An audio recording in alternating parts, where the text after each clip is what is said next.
জয় Bangla slogan ছেড়ে আপনারা এই জয় শ্রীরামের ধ্বনিতে আপনারা ধ্বনিত হবেন। শনির দশা যেন কাটছেই না নিষিদ্ধ আওয়ামী লীগের। 2024 সালের আগস্টে ক্ষমতা হারানোর পর থেকে একের পর এক সংকটে পড়ছে দলটির নেতাকর্মীরা। যেখানে যায় সেখানেই বিপদ। হাসিনার একমাত্র আস্থার জায়গা ইন্ডিয়া, সেখানে এসেও নানান জটিলতায় পড়ছে দলটির পালিয়ে থাকা লোকজন।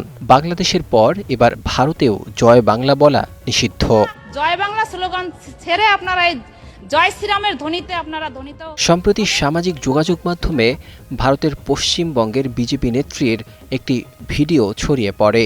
সেখানে দেখা যায় তিনি বলেন, যারা বাংলাদেশ থেকে পালিয়ে এসেছেন তারা জয় বাংলা না বলে জয় শ্রীরাম বলবেন। এমনকি অভিযোগ রয়েছে জয় বাংলা স্লোগান উচ্চারণ করলেই আইনি ঝুঁকিতে পড়তে হচ্ছে নিষিদ্ধ আওয়ামী লীগের নেতাকর্মীদের। সম্প্রতি এমন এক ঘটনা ঘটেছে দক্ষিণ ভারতের বেঙ্গালুরে। জয় বাংলা বলায় পুলিশ এক নারীকে গ্রেফতার করেছে। দক্ষিণ বেঙ্গালুরের জিগানি এলাকার কাছে পডুগ্রামে জয় বাংলা স্লোগান দেওয়ার অভিযোগে 27 বছর বয়সী এক নারীকে গ্রেফতার করা হয়। পুলিশ জানিয়েছে, গ্রেফতার নারী সর্বানু খাতুন বাংলাদেশ থেকে অবৈধভাবে ভারতে প্রবেশ করেছে। তিনি পেশায় গৃহকর্মী এবং স্বামীর সঙ্গে বছর খানেক সময় ধরে বেঙ্গালুরে বসবাস করছেন।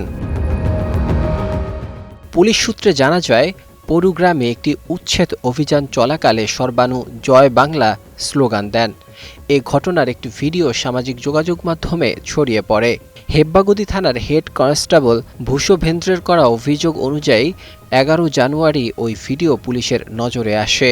ভিডিওতে দেখা যায় এক ব্যক্তি তাকে ভারত মাতা কি জয় বলতে বলেন, কিন্তু তিনি প্রথমে জয় বাংলা বলেন এবং কয়েক সেকেন্ড পর তিনি ভারত মাতা কি জয় বলে স্লোগান দেন।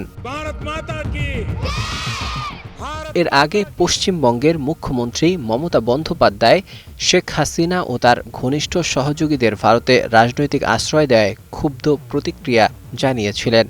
কলকাতার এক জনসভায় কেন্দ্রীয় সরকারের শরণার্থী নীতির কঠোর সমালোচনা করে সে সময় তিনি বলেন, ভারত গণতন্ত্রের দেশ, এখানে গণহত্যাকারীদের ঠাঁই হতে পারে না।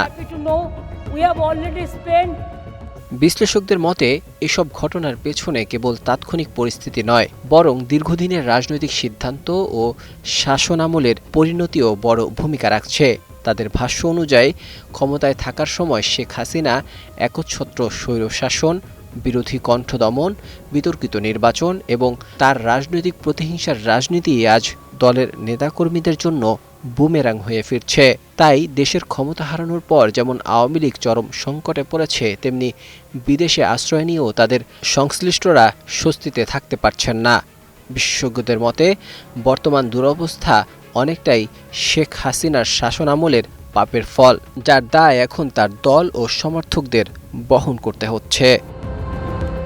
Desk report, 21 television.